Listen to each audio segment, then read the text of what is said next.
ശ്രീനീളൻ വീണ്ടും കുറേ കാലത്തിന് ശേഷം നമ്മളൊരു ഇലക്ഷൻ ചർച്ചയിലേക്ക് വരികയാണ്.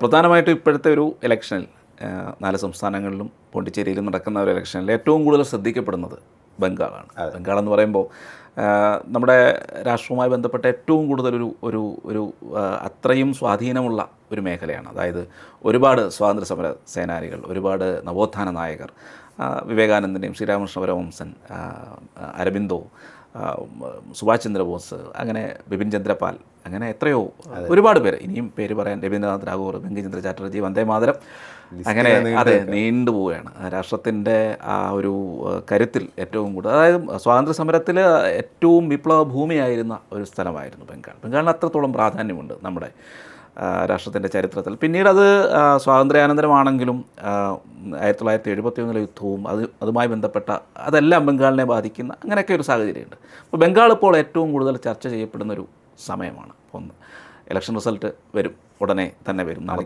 മണിക്കൂറുകൾ മാത്രം. അപ്പോൾ ഈ ഒരു സാഹചര്യത്തിൽ നമുക്കറിയാം 2019 മുതലാണ് BJP അവിടെ ഒരു വലിയ ശ്രദ്ധാകേന്ദ്രമായി മാറുന്നതും ലോക്സഭയിൽ സീറ്റുകൾ പിടിക്കുന്നതും. അങ്ങനെ 21 ഏകദേശം ഭരണം പിടിക്കുമെന്നൊക്കെയുള്ള കേട്ടിരുന്നു, നല്ല മുന്നേറ്റം നടത്തുമെന്ന് കേട്ടിരുന്നെങ്കിലും ഭരണം പിടിക്കാൻ BJP കഴിഞ്ഞില്ല. വലിയൊരു മുന്നേറ്റമാണ് ഉണ്ടാക്കിയത്. അതെ, വലിയ മുന്നേറ്റം ഉണ്ടാക്കി. അതെ, തീർച്ചയായിട്ടും. പക്ഷേ എങ്കിലും ഒരുപാട് പ്രശ്നങ്ങൾ അവിടെ ഉണ്ടായി. BJPയെ ആക്രമിക്കുന്ന, തൃണമൂൽ ആക്രമിക്കുന്ന ഒരുപാട് സംഭവങ്ങൾ, സംഘർഷങ്ങൾ, നിരവധി പേർ മരിക്കുകയൊക്കെ ചെയ്തു. ഇപ്പോൾ വീണ്ടും ബംഗാൾ ഒരു ശ്രദ്ധാകേന്ദ്രമായി മാറിയിരിക്കുകയാണ്. എക്സിറ്റ് പോളുകളിൽ ഏകദേശം 90% BJPക്കാണ് സാധ്യത കൊടുക്കുന്നത്. എന്താണ് ഈ ഒരു സാഹചര്യത്തിൽ എന്താണ് പൊതുവെ നമുക്ക് പറയാൻ, ഈ എക്സിറ്റ് പോളുകൾ സത്യമാവുമോ? ഈ എക്സിറ്റ് പോളുകൾ എന്നതിനേക്കാൾ ഉപരി ബംഗാളിൽ BJP കഴിഞ്ഞ 2 വർഷമായിട്ട് അവിടെ വർക്ക് ചെയ്തത്, ഹാർഡ് വർക്ക് എന്നുള്ളത്, അതിൻ്റെ ഒരു റിസൾട്ട് ഉണ്ടാകുമെന്ന് തന്നെയാണ് പ്രതീക്ഷിക്കുന്നത്. കാരണം മമതാ ബാനർജിക്കെതിരെ 15 വർഷത്തെ ആൻറ്റി ഇൻകംബൻസി ഉണ്ട്. കഴിഞ്ഞ തവണയും അതുണ്ടായിരുന്നു. പക്ഷേ കഴിഞ്ഞ തവണ എന്ന് പറഞ്ഞാൽ അവിടുത്തെ ഒരു നെറേറ്റീവ് ചേഞ്ച് ആയത് ഇത്തവണ എന്ന് പറയുന്നത് അമിത്ഷായുടെ ഇടപെടലുകളാണ്. കേന്ദ്രസേനയെ വിന്യസിച്ച് ഏതാണ്ട് 2 ലക്ഷത്തിലധികം വരുന്ന ഒരു വലിയ വിഭാഗം ആളുകളാണ് അവിടെ കേന്ദ്രസേനയുടെ ഭാഗമായി എത്തിയത്. ഏതാണ്ട് കഴിഞ്ഞ പൊതു തെരഞ്ഞെടുപ്പിൽ ആകെ വിന്യസിൻ്റെ 4-1 വരും ബംഗാൾ പോലത്തെ ഒരു സംസ്ഥാനത്ത്. അതോടുകൂടി തന്നെ മമതയുടെ പകുതി കണക്കൂട്ടലുകൾ തെറ്റി. കാരണം ഗുണ്ടായിസ് ആണല്ലോ. കാരണം എതിരാളികളെ വോട്ട് ചെയ്യിപ്പിക്കാതിരിക്കുക, എന്നിട്ട് അവർ വളരെ ഓർഗനൈസ്ഡ് ആയിട്ട് വോട്ട് ചെയ്യുക. അതാണ് മമതയുടെ ഏറ്റവും വലിയ സ്റ്റൈൽ, തൃണമൂൽ കോൺഗ്രസിൻ്റെ.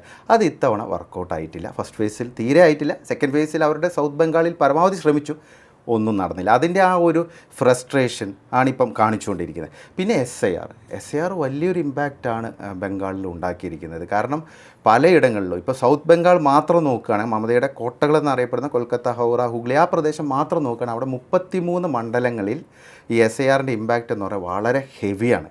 അത് കഴിഞ്ഞ തവണ BJPയും തൃണമൂലും തമ്മിലുള്ള മാർജിനേക്കാൾ കൂടുതലാണ് വോട്ടേഴ്സ് ഡിലീറ്റ് ചെയ്യപ്പെട്ടത്. അപ്പോൾ അത്രയും ഇമ്പാക്റ്റ് ഇത്തവണ ഉണ്ടായിട്ടുണ്ട്. പിന്നെ എന്ന് പറഞ്ഞു കഴിഞ്ഞാൽ ഇത്തവണ ഏറ്റവും വലിയ ഹൈലൈറ്റ് എന്ന് പറയുന്നത് BJP ഇതിനെ ലോക്കലൈസ് ചെയ്തു എന്നുള്ള ഇലക്ഷനെ. അതായത് ഓരോ മണ്ഡലങ്ങൾ കേന്ദ്രീകരിച്ച് പ്രവർത്തിക്കുന്ന ഒരു രീതിയിലേക്ക് BJP മാറി. കഴിഞ്ഞ തവണ കുറേ പാളിച്ചകൾ സംഭവിച്ചിരുന്നു. കഴിഞ്ഞ തവണ ഒരു 2 ആഴ്ച മുമ്പ് അല്ലെങ്കിൽ 1 മാസം മുമ്പ്, ഇലക്ഷൻ്റെ 2 ആഴ്ച അല്ലെങ്കിൽ 1 മാസം മുമ്പ് BJP ശരിക്കും ടഫായിട്ട് തന്നെയാണ് കൊടുത്തത്. അവസാനം റിസൾട്ട് വന്നപ്പോൾ 10% ഡിഫറൻസ് വന്നെങ്കിൽ പോലും അവസാനം BJPയുടെ ഭാഗത്തു നിന്ന് കുറച്ച് പാളിച്ചകളുണ്ടായി. ഒന്നാമത് മമത എന്ന് പറയുന്ന ആ ഒരു പ്രതിഭാസത്തെ BJPക്ക് അന്ന് മനസ്സിലാക്കാൻ സാധിച്ചില്ല. കാരണം മമത എന്തൊക്കെ പറഞ്ഞാലും ഒരു ബ്രാൻഡാണ് ബംഗാളിനെ സംബന്ധിച്ച്, ഇപ്പോഴും അതൊക്കെ തന്നെയാണ്. അപ്പോൾ അത് കുറച്ചും കൂടെ ഹൈറ്റിൽ നിൽക്കുന്ന ഒരു ടൈമായിരുന്നു. അത് BJPക്ക് വേണ്ടത്ര രീതിയിൽ മനസ്സിലാക്കാൻ സാധിച്ചില്ല. അതുമാത്രമല്ല പേഴ്സണൽ അറ്റാക്ക് ഉണ്ടായി. ഇത്തവണ കഴിഞ്ഞ തവണത്തെ പാളിച്ചകളെല്ലാം മറികടന്നുകൊണ്ട് ലോക്കലൈസ് ആയിട്ട് ഇലക്ഷനെ നേരിട്ടു. താഴെത്തട്ടിൽ ആൻറ്റി ഇൻകംബൻസി, വികസന മുരടിപ്പ്, സ്ത്രീകൾക്ക് നേരെയുള്ള അതിക്രമങ്ങൾ, അതുകൂടാതെ ബംഗ്ലാദേശി കുടിയേറ്റക്കാരുടെ ആ ഒരു ഓവർ സംഭവം ഉണ്ടല്ലോ, മമതയുടെ ഒരു എക്സസീവ് മൈനോറിറ്റി അപ്പീസ്മെൻറ്റ്, ഇതെല്ലാം നല്ല രീതിയിൽ താഴെത്തട്ടിൽ ചർച്ച ചെയ്യാൻ BJPക്ക് സാധിച്ചിട്ടുണ്ട്. ജനങ്ങൾക്കിടയിൽ ആ രീതിയിലുള്ള ആൻറ്റി ഇൻകംബൻസി ഏതാണോ മണ്ഡലങ്ങളിലെ പ്രശ്നങ്ങൾ, ആ രീതിയിൽ തന്നെ കാര്യങ്ങളെ എൻജിനീയർ ചെയ്ത് കൊണ്ടുവരാൻ BJPക്ക് സാധിച്ചു. രണ്ടാമത്തെ കാര്യം, മമതാ ബാനർജിയുടെയും മഹുവ മൊയ്ത്രയുടെയും ഈ ടീമുണ്ടല്ലേ, ഗുണ്ടാ ടീം, അവരുടെ ഒരു പ്രകോപനത്തിലും BJP വീണില്ല എന്നുള്ളതാണ്. പരമാവധി പ്രകോപിപ്പിക്കാൻ ശ്രമിച്ചിട്ടുണ്ട്. അഭിഷേക് ബാനർജി പ്രകോപിപ്പിക്കാൻ ശ്രമിച്ചിട്ടുണ്ട്, കല്യാൺ ബാനർജി ശ്രമിച്ചിട്ടുണ്ട്, മഹുവ മൊയ്ത്രയ്ക്ക് ഓരോ ദിവസവും ഓരോ സ്റ്റേറ്റ്മെൻറ്റാണ് പ്രധാനമന്ത്രിക്കെതിരെയൊക്കെ. പക്ഷേ ഒന്നും BJPക്ക് മുമ്പിൽ വീണില്ല. കർമ്മരംഗത്ത് വളരെ സജീവമായി പ്രവർത്തിച്ചു എന്നുള്ളത്. പിന്നെ ഇതിലൊരു നെറേറ്റീവ് ഗെയിം എന്ന് പറയുന്നത് ബേസിക്കലി ഈ മൈനോറിറ്റി അപ്പീസ്മെൻറ്റ്. ബംഗ്ലാദേശിൽ നിന്നുള്ള അനധികൃത കുടിയേറ്റക്കാരെ മമതാ ബാനർജി പ്രോത്സാഹിപ്പിക്കുന്നത്, അത് ജനങ്ങൾക്കിടയിൽ വലിയൊരു ഇമ്പാക്റ്റ് ഉണ്ടാക്കിയിട്ടുണ്ട്. പ്രത്യേകിച്ച് ബംഗ്ലാദേശിൽ സംഭവവികാസങ്ങൾ.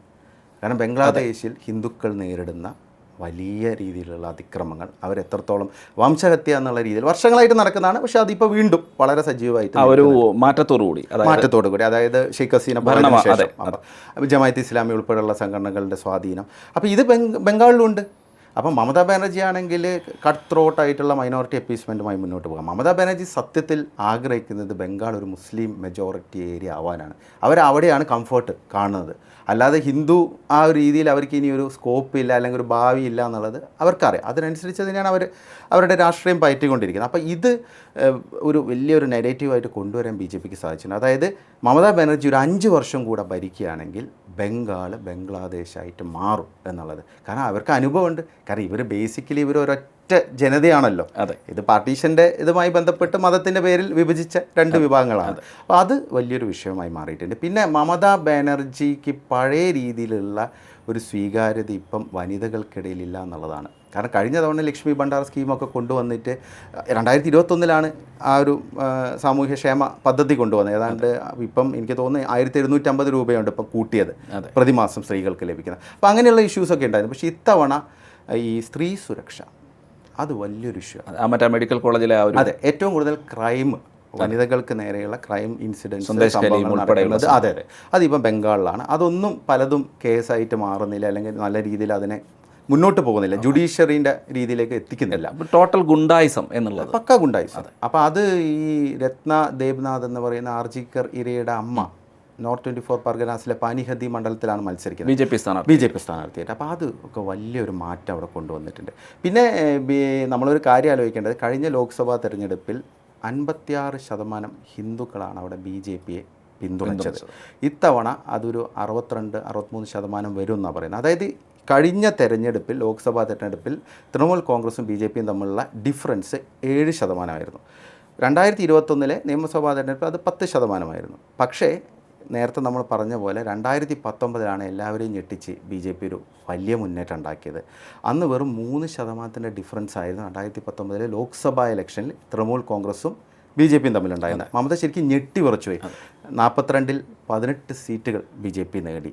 അപ്പോൾ അതിനർത്ഥം ബി ജെ പിക്ക് പിടിക്കാൻ പറ്റുന്നൊരു മണ്ണായിട്ട് അത് മാറിയിട്ടുണ്ടെന്നുള്ളത് അന്ന് തന്നെ അത് തെളിഞ്ഞതാണ്. പക്ഷേ കഴിഞ്ഞ തവണ ചില പാളിച്ചകൾ, അതായത് ഈ പ്രാദേശിക വിഷയം വന്നപ്പോൾ ബംഗാളി വിരുദ്ധമായുള്ള ഒരു പാർട്ടിയാണ് ബി ജെ പി എന്നുള്ളത് മമതയ്ക്ക് കഴിഞ്ഞ തവണ അത് ജനങ്ങൾക്കിടയിലേക്ക് കൊണ്ടുവരാൻ പറ്റി. പ്രത്യേകിച്ച് അവരുടെ കുറേ സിമ്പതി ഉണ്ടാക്കാനുള്ള കപ്പാസിറ്റി, അതെ വീണിട്ട് പിന്നെ ക്ലാസ്റ്റർ ഇട്ട് ഒന്നും പറ്റിയില്ല എന്നാണ് കേൾക്കുന്നത്. അപ്പോൾ അത്തരം സംഭവങ്ങളൊക്കെ. പക്ഷേ ഇത്തവണ അതൊന്നും ജനങ്ങൾ അംഗീകരിക്കുന്നില്ല എന്നുള്ളതാണ്. കാരണം ജനങ്ങളെ സംബന്ധിച്ച് ജനങ്ങൾ ഒരു മാറ്റത്തിന് വേണ്ടി കാത്തു നിൽക്കുക. ഒന്നാമത് അവിടെ ഒരു അപ്രഖ്യാപിത ഒരു അടിയന്തരാവസ്ഥയുടെ സിറ്റുവേഷനാണ് നിൽക്കുന്നത്. കാരണം തൃണമൂൽ കോൺഗ്രസ്സുകാരല്ലാത്ത ഒരാൾക്ക് പോലും അവരുടെ വോട്ട് ആർക്ക് ചെയ്തതെന്ന് പറയാൻ പോലും പറ്റാത്ത, അല്ലെങ്കിൽ വോട്ട് ചെയ്യാൻ പോലും പറ്റാത്ത സാഹചര്യമായിരുന്നു മുമ്പ് ഉണ്ടായിരുന്നത്. ഇപ്പോൾ വോട്ട് ചെയ്യാൻ പറ്റും. ഇപ്പോൾ വോട്ട് ചെയ്യാൻ പറ്റും. കേന്ദ്രസേനയുടെ ആ ഒരു അത് മാത്രമല്ല, മറ്റേ പ്രദീപ് ഗുപ്തയൊക്കെ പറഞ്ഞ ഒരു ഇതുണ്ടല്ലോ, അതായത് ആ വോട്ട് അവരത് പുറത്തു വിട്ടില്ല, ആക്സിസ് മൈൻഡ് അല്ലേ, അതെ അവർക്ക് പുറത്തു വിടാൻ പറ്റില്ല. കാര്യം വെച്ചാൽ ഈ ചോദിക്കുന്നവരൊന്നും പറയുന്നില്ല ആർക്കാണ് വോട്ട് ചെയ്യുന്നത്. കാരണം ഒരു ജനാധിപത്യത്തിന് അത്രയും ഭീതിയോടെ ജനങ്ങൾ ജനാധിപത്യത്തിൽ പിന്നെ വോട്ട് ചെയ്യുന്നൊരവസ്ഥ. പക്ഷേ എന്നെ അത്ഭുതപ്പെടുത്തുന്നതൊന്നുമല്ല. കാര്യം ജനാധിപത്യത്തിന് വേണ്ടി ഘോരഘോരം വാദിക്കുകയും ഈ പറയുന്ന ഫാസിസത്തിനെതിരെ പോരാടുകയും ചെയ്യും എന്ന് പറയുന്ന കേരളത്തിലെ ഒരു മാധ്യമപ്രവർത്തകർ പോലും എന്തുകൊണ്ടാണ് ഈ മമതയുടെ ഫാസിസത്തെയോ അല്ലെങ്കിൽ ഈ പറയുന്ന വോട്ട് ചെയ്യാൻ സമ്മതിക്കാത്ത ഒരു സാഹചര്യത്തെപ്പറ്റിയോ ചർച്ച ചെയ്യാത്ത? ഒരു ചർച്ചയും ഇല്ല. മമത ഇപ്പോഴും ജനാധിപത്യത്തിൻ്റെ കാവലാളാണ്. അത് ബി ജെ പി വിരുദ്ധതയാണ്. അതായത് ബി ജെ പിയെ എതിർക്കുന്ന കക്ഷി എന്നുള്ള രീതിയിലാണ്. അല്ല, ബി ജെ പി വിരുദ്ധരാണെങ്കിൽ എന്തും ചെയ്യാം എന്നുള്ള നറേറ്റീവാണോ കേരളത്തിൽ? തീർച്ചയായും ഒരിടത്ത് പോലും ഈ ചർച്ചകളിൽ ഒരിടത്ത് പോലും വന്നിട്ടില്ല ഈ മമതയും TMCയും കാണിക്കുന്ന ഗുണ്ടായിസവോ അല്ലെങ്കിൽ എത്രത്തോളം ജനാധിപത്യ വിരുദ്ധമായിട്ടുള്ള പലയിടത്തുള്ള പ്രവർത്തനങ്ങൾ, ബൂത്ത് കയ്യേറൽ, ഇതൊക്കെ നടന്നിട്ടും ഒരു കാര്യവും ഇവരാരും പറയുന്നത് നമ്മൾ കേട്ടിട്ടില്ല. ഇല്ല, അതൊരു നെഗറ്റീവായിട്ട് വരുന്നേ ഇല്ല, അങ്ങനെ ഒരു വിഷയം വരുന്നില്ല. നേരെ മറിച്ച് ഇതിപ്പോൾ ഒരു ബി ജെ പി സർക്കാരാണ് ഇത് ചെയ്തതെങ്കിൽ എന്തായിരിക്കും ഇവിടുത്തെ അവസ്ഥ എന്ന് ആലോചിച്ച് മതി. ബി ജെ പി സർക്കാരുകൾ ചെയ്യാറില്ല, പക്ഷെ എന്തായിരിക്കും അവസ്ഥ? ഇപ്പം നിലവിൽ ജനങ്ങൾ അത് തന്നെയാണ് ചിന്തിക്കുന്നത്. ബി ജെ പിയുടെ ഒരു സർക്കാർ വരികയാണ്, അല്ലെങ്കിൽ ബി ജെ പിയുടെ ഒരു ഗവൺമെൻറ് വരികയാണെങ്കിൽ അറ്റ്ലീസ്റ്റ് അവർക്ക് അവരുടെ ആശയം പുറത്തു പറയാനും സ്വതന്ത്രമായിട്ട് ജീവിക്കാനും പറ്റുന്നൊരു സാഹചര്യം ഉണ്ടാവുക എന്നുള്ളതാണ്. പ്രത്യേകിച്ച് ഈ മൂർഷിദാബാദ്, മാൾഡ, ഉത്തർ ദിനാജ്പൂർ അവിടെയൊക്കെ ശരിക്കും ഗുണ്ടായിസമാണ്. അതായത് ഈ ജിഹാദി മൈൻഡ് സെറ്റുള്ള ആളുകളങ്ങ് അഴിച്ചു വിട്ടിരിക്കുകയാണ് ബംഗാളിൽ. അതാണ് സംഭവിച്ചുകൊണ്ട് എത്ര ഹിന്ദുക്കൾക്ക് നേരെയാണ് സംഘടിതമായ രീതിയിലുള്ള അതിക്രമങ്ങളുണ്ടായത്. പക്ഷേ മമതാ ബാനർജി അതിനെക്കുറിച്ച് ഒരു അക്ഷരം മിണ്ടാറില്ല. പക്ഷേ ഈ മമതാ ബാനർജി പണ്ട് ഈ നിലപാടുള്ള ആളല്ലായിരുന്നു. നമുക്കറിയില്ല, പാർലമെൻറ്റിലൊക്കെ ഈ കുടിയേറ്റത്തിനെതിരെ, ബംഗ്ലാദേശി കുടിയേറ്റത്തിനെതിരെ, അനധികൃത കുടിയേറ്റത്തിനെതിരെ ശബ്ദിച്ചിരുന്നൊരു വ്യക്തിയാണ്. പക്ഷേ BJPയുടെ ഒരു വളർച്ച വന്നതോടുകൂടി, അതായത് 2019 ലോക്സഭാ തെരഞ്ഞെടുപ്പിന് ശേഷമാണ് മമതാ ബാനർജി നിലപാട് മാറ്റിയത്. അതോടുകൂടി അതൊരു അവസരമാക്കി മാറ്റി എന്നുള്ളതാണ്. കാരണം മുസ്ലിങ്ങളെ പേടിപ്പിക്കാൻ തുടങ്ങി.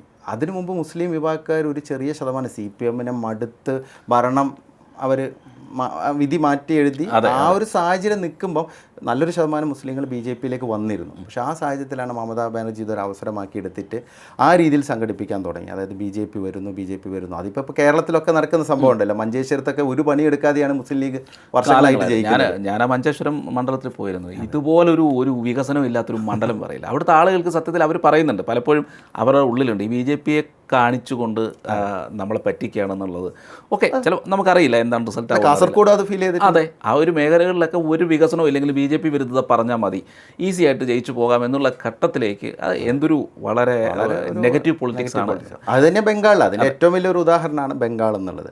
അപ്പോൾ ഇതിലെ വിഷയം എന്താണെന്ന് പറയാം, മമതാ ബാനർജിക്ക് കൈ പൊള്ളിയിരിക്കുന്നത് ഹിന്ദു വിഭാഗം മമതാ ബാനർജിയെ കൈയൊഴിഞ്ഞു തുടങ്ങി എന്നുള്ളതാണ്. കാരണം അത് വസ്തുതയാണ്. ഇപ്പം നോർത്ത് ബംഗാൾ അതുപടിയാണല്ലോ BJP ആദ്യമായിട്ടൊരു ബലം വന്നത്. BJP ബംഗാളിൽ ശരിക്കും വന്നതൊരു വളരെ ഡിഫറെൻ്റ് ആയിട്ടുള്ളൊരു പെർസ്പെക്റ്റീവാണ്. സാധാരണ നമ്മളിപ്പോൾ നോക്കുകയാണെങ്കിൽ ഉത്തരേന്ത്യയിലെ പല സംസ്ഥാനങ്ങളിലും BJPക്ക് ആദ്യകാലത്ത് പിന്തുണ ലഭിച്ചിരുന്നത് ഫോർവേഡ് കാസ്റ്റുകളിൽ നിന്നാണ്, അവരുടെ സപ്പോർട്ടാണ്. ഇപ്പോൾ ഉത്തർപ്രദേശ് ആണെങ്കിൽ പിന്നീട് OBC SC ST വിഭാഗക്കാരിലേക്ക് BJP വന്നു. അങ്ങനെയാണ് ഇപ്പോൾ ഇന്ന് കാണുന്ന രീതിയിൽ ഒരു സോഷ്യൽ എഞ്ചിനീയറിംഗ് നടത്തി ഇന്ത്യ മുഴുവൻ പടർന്ന് പന്തലിച്ച് നിൽക്കുന്ന പ്രസ്ഥാനമായി മാറിയത്. പക്ഷേ ബംഗാളിൽ അല്പം ഡിഫറെൻ്റ് ആണ്. ബംഗാളിൽ നേരെ തിരിച്ചാണ്. ബംഗാളിൽ BJPയുടെ അടിസ്ഥാന വോട്ട് ബാങ്ക് എന്ന് പറയുന്നത് SC ST OBC വിഭാഗക്കാരാണ്. ഇപ്പം രാജബൻഷീസ്, മത്വ കമ്മ്യൂണിറ്റി, അതുകൂടാതെ ടി എസ്റ്റേറ്റ് മേഖലയിലെ ഗോത്രവർഗ്ഗക്കാർ, അങ്ങനെയുള്ള പിന്നെ OBC ആയുള്ള ചില കമ്മ്യൂണിറ്റീസാണ്. പക്ഷേ BJPക്ക് ഇപ്പോഴും ഒരു വെല്ലുവിളിയായി നിൽക്കുന്നത് ഭദ്രലോകാണ്. അതായത് ഈ സൗത്ത് ബംഗാൾ, കൊൽക്കത്തയ്ക്ക് ചുറ്റുമുള്ള ചാറ്റർജി, ബാനർജി, മുഖർജി ഉൾപ്പെടെയുള്ള ഫോർവേഡ് കാസ്റ്റുകൾ, അവർ മമതാ ബാനർജിയുടെ ഒരു പ്രധാന സപ്പോർട്ടേഴ്സ് ആയിരുന്നു. പക്ഷേ ഇത്തവണ അവർക്കിടയിൽ ഈ ആർജിക്കർ പോലുള്ള സംഭവങ്ങൾ, അതുകൂടാതെ പല ആളുകളും ചോദിക്കുകയാണ്. അതായത് കുറച്ച് മുതിർന്ന പൗരന്മാരൊക്കെ പറയും, ഞങ്ങളുടെ മക്കൾ ഇവിടെയില്ല, ഞങ്ങളുടെ മക്കൾക്ക് ഇവിടെ ഒരു ജോലിയില്ല, ഞങ്ങളുടെ മക്കൾ പുറത്താണ്. ചില ആളുകൾ ഇപ്പം താഴെ തട്ടിലുള്ള ആളുകളാണെങ്കിൽ അവർ ആ രീതിയിലുള്ള ജോബായിട്ട് പോകും. അല്ലാത്തവർ ബാംഗ്ലൂരിലൊക്കെ IT മേഖല, ഒരു ജോബുമില്ല. ഒരു കാലത്ത് ഇന്ത്യയിലെ തന്നെ ഒരു പ്രധാനപ്പെട്ട ഇൻഡസ്ട്രിയലിസ്റ്റ് സ്റ്റേറ്റ് ആയിരുന്നു. അന്ന് കൊൽക്കത്തയ്ക്ക് പോകാമെന്നല്ലോ, ജോലിക്ക് പോകുന്നത് കൽക്കത്തയ്ക്ക് പോകാമെന്നല്ലോ പറഞ്ഞിരുന്നത്. പിന്നെയാണല്ലോ മുംബൈ ഒക്കെ കയറി വരുന്നത്. അതെ. അപ്പോൾ മമത വലിയ വാഗ്ദാനമൊക്കെ ആയിട്ടാണ് അധികാരത്തിൽ വന്നത്. CPMൻ്റെ ആ ഒരു വികസന മുരടിപ്പൊക്കെ ചൂണ്ടിക്കാട്ടി അധികാരത്തിൽ വന്നിട്ട് മമത CPMനേക്കാൾ വലിയ രീതിയിലുള്ള ഗുണ്ടായിസം അവിടെ നടത്തുന്നു. ഭരണത്തിൽ യാതൊരു പുരോഗതി അവിടെയില്ല, ഒന്നുമില്ല. അതായത് മമതാ ബാനർജിയുടെ ഒരു രാഷ്ട്രീയം എന്ന് പറയുന്നത് എന്താ വെച്ചാൽ, നിങ്ങൾക്കിപ്പോൾ എന്തിനാണ് ജോലിക്ക് പോകണത്, നിങ്ങൾക്ക് വേണ്ട അത്യാവശ്യ സംഭവങ്ങൾ എന്താ വെച്ചാൽ ഞാൻ ചെയ്തുതരാം, റേഷൻ തരാമെന്നാണ് പറഞ്ഞത്. അതാണ് അവരുടെ ഒരു വീക്ഷണം. ഒന്ന് ആലോചിച്ച് നോക്കുക. അപ്പം ബംഗാൾ പോലെ ഇത്രയും പ്രബുദ്ധരായുള്ള ആളുകളൊക്കെ വന്ന നവോത്ഥാനത്തിൻ്റെ ഒരു ഭൂമികയിൽ എത്രത്തോളം ഒരു ദയനീയമായ അവസ്ഥ. ഒരു വീഡിയോ ഉണ്ട്, വളരെ സജീവമായിട്ട് പ്രചരിക്കുന്നൊരു വീഡിയോ ആണ്. അതിൽ ഒരു തൃണമൂൽ കോൺഗ്രസിന് വേണ്ടി ഡാൻസ് ചെയ്യുന്ന, കണ്ടിരുന്നോ അറിയില്ല, ഒരു ചാച്ചയെ പോലെ ലുക്കുള്ള ഒരു മനുഷ്യല്ല, ഒരു താടിയൊക്കെ നീട്ടിയിട്ട് മീശയൊന്നും ഇല്ലാത്ത ബംഗ്ലാദേശിയാണെന്നാണ് പറയപ്പെടുന്നത്. തൃണമൂൽ കോൺഗ്രസിൻ്റെ ഡ്രസ്സൊക്കെ ഇട്ടിട്ട് ഡാൻസ് ചെയ്യുന്ന ഒരു വെന്യൂല്, തൃണമൂൽ കോൺഗ്രസിൻ്റെ പ്രധാനപ്പെട്ട ഒരു വെന്യൂലാണ് ഇങ്ങനെയൊരു സംഭവം. അതായത് കോമഡിയായി മാറിയിരിക്കുന്നു ബംഗാളികൾ എന്നുള്ളത് ഒന്ന് ആലോചിക്കണം. അപ്പോൾ അത് ജനങ്ങൾക്കിടയിൽ, ചെറുപ്പക്കാർക്കിടയിൽ വലിയൊരു വികാരം ഉണ്ടാക്കി. പ്രത്യേകിച്ച് പ്രധാനമന്ത്രി നരേന്ദ്രമോദിയുടെ ഒരു സ്വാധീനം, അത് വളരെ വലിയ സ്വാധീനം തന്നെയാണ്. പ്രത്യേകിച്ച് വനിതാ വോട്ട് മമതാ ബാനർജിക്ക് ഒരു ഡൊമിനേഷൻ ഉണ്ടല്ലോ, അത് പക്ഷേ ഇത്തവണ നല്ലൊരു ശതമാനം ഇങ്ങോട്ടേക്ക് തിരിച്ച് കൊണ്ടുവന്നതിൽ പ്രധാനമന്ത്രിയുടെ ഒരുപാട് റാലികൾ ഉണ്ടായിട്ടുണ്ട്. പ്രത്യേകിച്ച് ഈ സൗത്ത് കൊൽക്കത്തയിലാണ് ഇത്തവണ ഒരു വലിയ, ആ സൗത്ത് കൊൽക്കത്ത മാത്രമല്ല ആ സൗത്ത് റീജിയൻ, ഇപ്പം ഹൂഗ്ലി, ഹൗറ, കൊൽക്കത്ത, പിന്നെ ഈ നോർത്ത് 24 പർഗനാസ്, സൗത്ത് 24 പർഗനാസ്, ആ റീജിയൻ ആയിരിക്കും ഇത്തവണ BJP വലിയൊരു മുന്നേറ്റം ഉണ്ടാക്കാൻ പോകുന്നത്. അതായത് ഓൾറെഡി ഫസ്റ്റ് ഫേസ് കഴിഞ്ഞ സ്ഥലങ്ങളിൽ BJP മികച്ച പെർഫോമൻസ് കാഴ്ചവെക്കും എന്നുള്ളത് നമുക്ക് എക്സ്പെക്റ്റഡാണ്. കാരണം BJPക്ക് ബേസ് ഉണ്ട്. 2018 ശേഷം ബേസ് കൊണ്ടുവന്ന സ്ഥലങ്ങളാണ്. ഈ SC ST OBC കമ്മ്യൂണിറ്റിക്ക് ഇപ്പോഴും BJPക്ക് ഒപ്പം നിൽക്കുന്നതാണ്. ഈ അലിപ്പർദ്വാർ, ഡാർജിലിംഗ്, പിന്നെ കൂച്ച് ബിഹാർ, പിന്നെ ജംഗിൾ മഹൽ റീജൻസ്, പുരുളിയ, ബാങ്കുര, അതൊക്കെ ഓക്കെ. പക്ഷേ സുവേന്ദുവിൻ്റെ തട്ടകമായുള്ള നന്ദിഗ്രാമൊക്കെ ഉൾപ്പെടുന്ന മിദ്നാപൂർ. പക്ഷേ ഈ മേഖലയുണ്ടല്ലോ, അതായത് കൽക്കത്തക്ക് ചുറ്റുമുള്ള മമതയുടെ കോട്ട, ഭദ്രലോകിൻ്റെ ഒക്കെ ഏരിയ എന്ന് പറയുന്ന ആ ഒരു പ്രദേശം, പക്ഷേ അവിടെ ഇത്തവണ വലിയ ആൻറ്റി ഇൻകംബൻസിൻ്റെ ഇമ്പാക്റ്റ് ഉണ്ടാകാൻ പോകുന്ന അവിടെയാണ്. കാരണം നമ്മൾ പ്രതീക്ഷിക്കാതെ മമത ഇത്രയും കാലം പിന്തുണച്ചിരുന്ന ഒരു വലിയ വിഭാഗം, അതായത് ബംഗാളി പ്രൈഡ് എന്നൊക്കെ പറയുന്ന സാധനം അവർക്കിടയിലാണ് കൂടുതലായിട്ടുള്ളത്, അല്ലാതെ നോർത്ത് ബംഗാൾ ആളുകൾക്കിടയിലാവുന്നില്ല. അപ്പോൾ മമത അതാണ് യൂട്ടിലൈസ് ചെയ്തിരുന്നത്. അതായത് BJP വരുന്നത് എന്തൊക്കെ കള്ളത്തരങ്ങളാണ് പറയുന്നത്, മീൻ കഴിക്കാൻ പറ്റില്ല, പിന്നെ അതുകൂടാതെ ബംഗാളിൽ വിഭജിച്ചിട്ട് ഒരു ഭാഗം ബീഹാറിൻ്റെ ഭാഗമാക്കും, ശുദ്ധ നുണകളാണ് പറയുന്നത്. പക്ഷേ ഇത്തവണ അതൊന്നും ജനങ്ങൾ ഏറ്റെടുത്തില്ല. പിന്നെ നേരത്തെ പറഞ്ഞൊരു കാര്യമുണ്ട്, അതായത് സൈലൻറ്റ് വോട്ടേഴ്സ്. ആളുകൾക്ക് ഭയമുണ്ട്, പക്ഷെ എല്ലാവരും പോയി വോട്ട് ചെയ്തിട്ടുണ്ട്. വോട്ടർ ടേൺ ഔട്ട് അറിയാലോ, റെക്കോർഡ് വോട്ടർ ടേൺ ഔട്ട്. മാത്രമല്ല ഈ ആളുകൾക്ക് ഭയമുണ്ട്, അവർ ഭയക്കുന്നത് ആരെയാണെന്ന് ഏകദേശം ഉറപ്പാണ്. അപ്പോൾ അവരാർക്കാ വോട്ട് ചെയ്ത് നമുക്ക് ഊഹിക്കാം 100% ഉറപ്പ്. കാരണം എന്താ വെച്ചാൽ തൃണമൂലിൻ്റെ വോട്ടേഴ്സിന് അവരാർക്കാണ് വോട്ട് ചെയ്തതെന്ന് പറയാൻ യാതൊരു മടിയില്ല, കാരണം അവർക്ക് അതിനുള്ള സംവിധാനമുണ്ട്. പക്ഷേ BJPക്ക് വോട്ട് ചെയ്യുന്ന ആളുകൾ അതവർക്ക് പറയാൻ പറ്റാത്തൊരു സാഹചര്യം. പക്ഷേ എല്ലാവരോടും ചോദിക്കുമ്പം ഇത്തവണ ഇപ്പോൾ അവിടെ പോയ എല്ലാ റിപ്പോർട്ടേഴ്സും പറയുന്ന ഒരു കാര്യം എന്താണെന്ന് പറഞ്ഞാൽ അവർ പറയാതെ പറയുന്നുണ്ട്, അതായത് മാറ്റം വേണം, അല്ലെങ്കിൽ ഞങ്ങൾക്ക് ഇവിടെ വികസനം വേണം, ഇവിടെ ജോലി വേണം. ജോലി വലിയൊരു വിഷയമാണ്. കാരണം തൊഴിൽ രഹിതരായുള്ള ആളുകൾ മറ്റ് സ്ഥലങ്ങളിലേക്ക് പോകേണ്ട ഒരു സാഹചര്യം.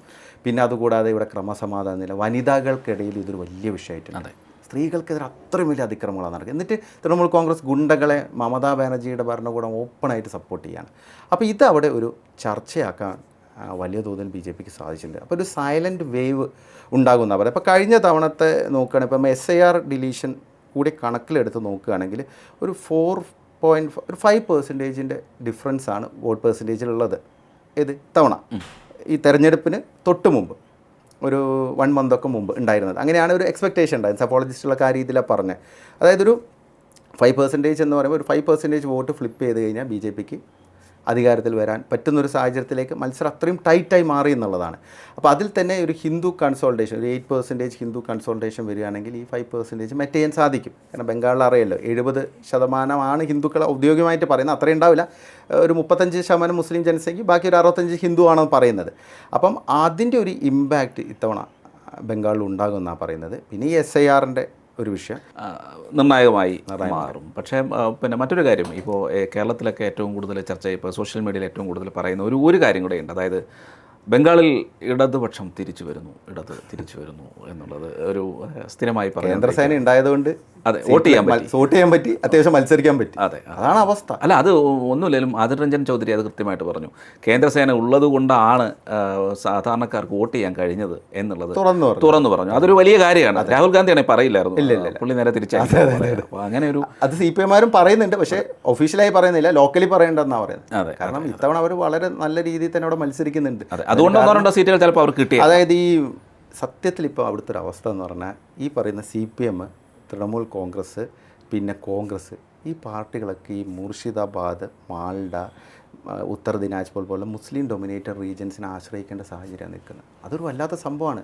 അതായത് ഈ തെരഞ്ഞെടുപ്പിൽ BJP അധികാരത്തിൽ വരികയാണെങ്കിൽ ഏതാണ്ട് 65% ഹിന്ദുക്കൾ BJPയെ സപ്പോർട്ട് ചെയ്യുന്ന പറഞ്ഞാൽ അതൊന്നും ആലോചിച്ച് നോക്കണം. ബംഗാളിലാണ് സംഭവിച്ചിരിക്കുന്നത്. കമ്മ്യൂണിസ്റ്റ് പാർട്ടി 34 കൊല്ലത്തോളം ഭരിച്ചിരുന്ന ഒരു സ്ഥലത്ത് ഇത്രയും വലിയ ഹിന്ദു പോളറൈസേഷൻ ഉണ്ടായിരിക്കുന്നത്. അതായത് ഗുജറാത്തിനേക്കാൾ കൂടുതൽ ഹിന്ദു പെർസെൻറ്റേജ് വോട്ട് ചെയ്യുന്നതിൽ ഹിന്ദു പെർസെൻറ്റേജ് BJPക്ക് വരുന്നു എന്നുള്ള സാഹചര്യം വരുന്നത്. ഗുജറാത്തിൽ പോലും അത്രയും വരുന്നില്ല. ഇല്ല. അപ്പോൾ അങ്ങനെ വരുമ്പോൾ പിന്നെ ഹിന്ദുത്വത്തിൻ്റെ കോട്ട എന്നുള്ള പേര് ഗുജറാത്തിന് നഷ്ടമാകുമെന്നാണ്. അതെ. അപ്പോൾ അതെന്താണെന്ന് വെച്ചാൽ അപ്പോൾ CPMനെ സംബന്ധിച്ച് ഇത്തവണ വിജയസാധ്യതയുള്ള CPM അല്ലെങ്കിൽ ഇടതു മുന്നണിക്ക് വിജയസാധ്യതയുള്ള സ്ഥാനാർത്ഥികളെല്ലാം ഈ മുസ്ലിം കമ്മ്യൂണിറ്റിയിൽ നിന്നുള്ളവരാണ്.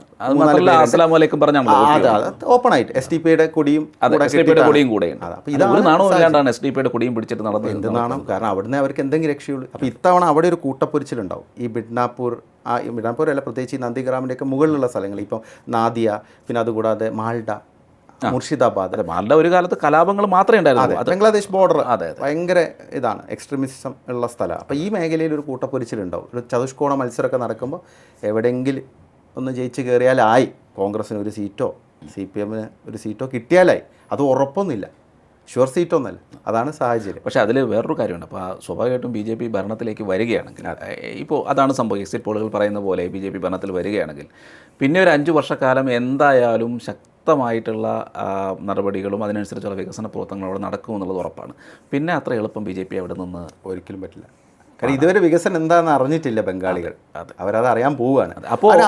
അപ്പോൾ ന്യൂനപക്ഷങ്ങളുടെ വോട്ടുകളും കൂടെ BJPയിലേക്ക് വരുന്ന സാഹചര്യം തീർച്ചയായിട്ടും. പലയിടത്തും അതാണല്ലോ ഈ തെരഞ്ഞെടുപ്പ് തന്നെ ഒരുവിധം എക്സിറ്റ് പോൾസ് ഒക്കെ പറയുന്ന ഒരു കാര്യമുണ്ട്. അതായത് ഒരു 8% എങ്കിലും മുസ്ലിങ്ങളുടെ പിന്തുണ ബി ജെ പിക്ക് കിട്ടിയിട്ടുണ്ടാകും എന്നുള്ളൊരു സംഭവം. കാരണം എന്താ വെച്ചാൽ പല ആളുകളും മടുത്തിരിക്കുകയാണ്.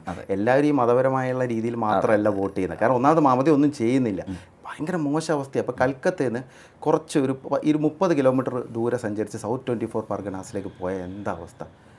ലോകത്തിൻ്റെ 2 എൻഡിലേക്കാണ് നമ്മൾ പോകുന്നത്. ഒറ്റയടിക്ക് ഒരു വികസനവും ഇല്ലാത്ത ഒരു പ്രദേശം, പ്രത്യേകിച്ച് മുസ്ലിങ്ങൾ കൂടുതലുള്ള സ്ഥലങ്ങളിൽ യാതൊരു വികസനവും ഇല്ല. അപ്പോൾ അതുകൊണ്ട് തന്നെ ഇത്തവണ ഒരു 8% വരുന്ന ആളുകളെങ്കിലും അല്ലെങ്കിൽ 6-8% വരുന്ന മുസ്ലിങ്ങൾ ബി ജെ പിക്ക് വോട്ട് ചെയ്തിട്ടുണ്ട്. കാരണം അവരെ സംബന്ധിച്ച് അവരൊരു ഭരണമാറ്റം ആഗ്രഹിക്കുന്നുണ്ട്. അപ്പോൾ അത് ഒരു വലിയ വിഷയമാണ്. അപ്പോൾ ഇനി ബി ജെ പി അധികാരത്തിൽ വരികയാണെങ്കിൽ സ്വാഭാവികമായിട്ടും 30% വരുന്ന ഒരു വലിയ വിഭാഗത്തിനും കൂടെ ആ ഒരു പുരോഗതിയുടെ എല്ലാതും കിട്ടാൻ പോവല്ലേ? തീർച്ചയായിട്ടും. ഒരിക്കലും ബി ജെ പി ഇങ്ങനെയല്ലല്ലോ. അതെ, ഒരു മതം എന്നുള്ളതാണെങ്കിലും മനുഷ്യന്റെ ജീവിത സാഹചര്യങ്ങൾ ഒരു വലിയ ഘടകം തന്നെയാണ്. നമ്മൾ എന്തൊക്കെ പറഞ്ഞല്ലോ. അപ്പോൾ എന്തായാലും കാണുന്നുണ്ടല്ലോ ഗുജറാത്തിൽ വരെ. തീർച്ചയായിട്ടും ഗുജറാത്തിൽ ഇപ്പം ഗോദ്രയിൽ ഒരു ഹിന്ദു സ്ഥാനാർത്ഥി ജയിച്ചു പറഞ്ഞാൽ അവിടുത്തെ സാമൂഹ്യ അന്തരീക്ഷം ആകെ മാറി എന്നുള്ളതല്ല. അതെ അതെ അതെ. മാത്രമല്ല നല്ല വികസനവും ജോലിയും കാര്യങ്ങളും ഒക്കെ ഉണ്ടാകുന്ന സമയത്ത് പറ്റിക്കാൻ പറ്റില്ല. അതെ, അത് ചെയ്യാനും കഴിയില്ലേ. എന്തായാലും പഴയൊരു ചരിത്ര പ്രസിദ്ധമായൊരു പുസ്തകമുണ്ട്, മറ്റേ പടിഞ്ഞാറിൻ്റെ ചാരത്തിൽ നിന്ന് ഭാരതത്തിൻ്റെ പുനർജന്മം എന്ന് പറഞ്ഞ അരവിന്ദോ എഴുതിയൊരു പുസ്തകമുണ്ട്. എന്ന് പറയുന്ന പോലെ ഈ ഒരു ഇസ്ലാമിക് എക്സ്ട്രീമിസത്തിൻ്റെ ചാരത്തിൽ നിന്ന് ബംഗാളിനൊരു പുനർജന്മം ഉണ്ടാകട്ടെ എന്ന് നമുക്ക് ഉണ്ടാകും എന്ന് പ്രതീക്ഷിക്കാം. എക്സിറ്റ് പോളുകൾ അനുസരിച്ച് എന്തായാലും അത് മണിക്കൂറുകൾക്കകം നമുക്കത് മനസ്സിലാക്കാം.